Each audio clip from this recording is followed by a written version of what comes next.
ኦሪት ዘሌዋውያን ምዕራፍ 18 እግዚአብሔርም ሙሴን እንዲህ ብሎ ተናገረው።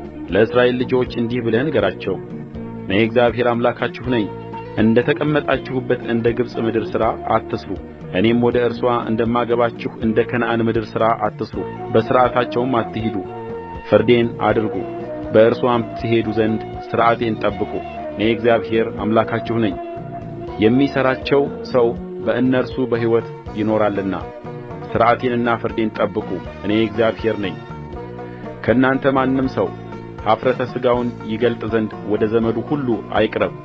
እኔ እግዚአብሔር ነኝ። የአባትህን ኀፍረተ ሥጋና የእናትህን ኀፍረተ ሥጋ አትግለጥ። እናትህ ናት፣ ኀፍረተ ሥጋዋን አትግለጥ። የአባትህን ሚስት ኀፍረተ ሥጋ አትግለጥ፣ የአባትህ ኀፍረተ ሥጋ ነው።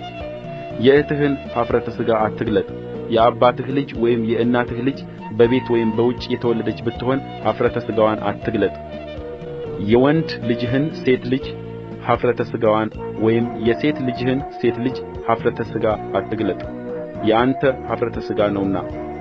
ከአባትህ የተወለደችውን የአባትህን ሚስት ልጅ ኀፍረተ ሥጋ አትግለጥ፣ እህትህ ናት፣ ኀፍረተ ሥጋዋን አትግለጥ።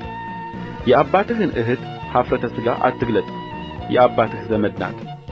የእናትህን እህት ኀፍረተ ሥጋ አትግለጥ፣ የእናትህ ዘመድ ናት። የአባትህን ወንድም ኀፍረተ ሥጋ አትግለጥ፣ ወደ ሚስቱም አትቅረብ፣ የአጎትህ ሚስት ናት። የምራትህን ኀፍረተ ሥጋ አትግለጥ፣ የልጅህ ሚስት ናት፣ ኀፍረተ ሥጋዋን አትግለጥ። የወንድምህን ሚስት ኀፍረተ ሥጋ አትግለጥ፣ የወንድምህ ኀፍረተ ሥጋ ነው። የሴትንና የሴት ልጅዋን ኀፍረተ ሥጋ አትግለጥ።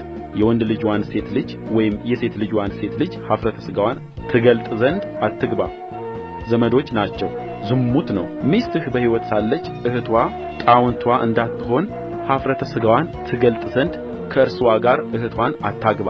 እርሷም በመርገሟ ርኩስ ሳለች ኀፍረተ ሥጋዋን ትገልጥ ዘንድ ወደ ሴት አትቅረብ። እንዳትረክስባትም ከባልንጀራህ ሚስት ጋር አትተኛ። ከዘርህም ለሞሎክ በእሳት አሳልፈህ አትስጥ። የአምላክህንም ስም አታርክስ። እኔ እግዚአብሔር ነኝ። ከሴትም ጋር እንደምትተኛ ከወንድ ጋር አትተኛ፣ ጸያፍ ነገር ነውና። እንዳትረክስባትም ከእንስሳ ጋር አትተኛ። ሴት ከእርሱ ጋር ትተኛ ዘንድ በእንስሳ ፊት አትቁም፣ የተጠላ ነገር ነውና።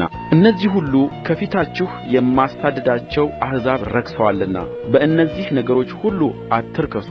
ምድሪቱም ረከሰች፣ ስለዚህ ኃጢአትዋን በእርስዋ ላይ እመልሳለሁ። ምድሪቱም የሚኖሩባትን ሰዎች ትተፋለች። ሥርዓቴንና ፍርዴን ጠብቁ። እናንተም የአገሩ ልጆች፣ በእናንተም መካከል የሚኖሩት እንግዶች ከዚህ ርኵሰት ምንም አትሥሩ።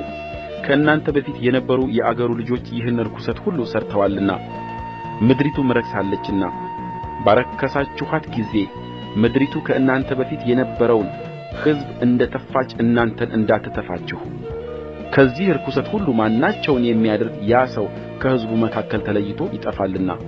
ስለዚህ ከእናንተ በፊት የነበሩ ሰዎች የሠሩትን ጸያፍ የሆነውን ወግ ሁሉ እንዳትሠሩ፣ በእርሱም እንዳትረክሱ ሥርዓቴን ጠብቁ። እኔ እግዚአብሔር አምላካችሁ ነኝ።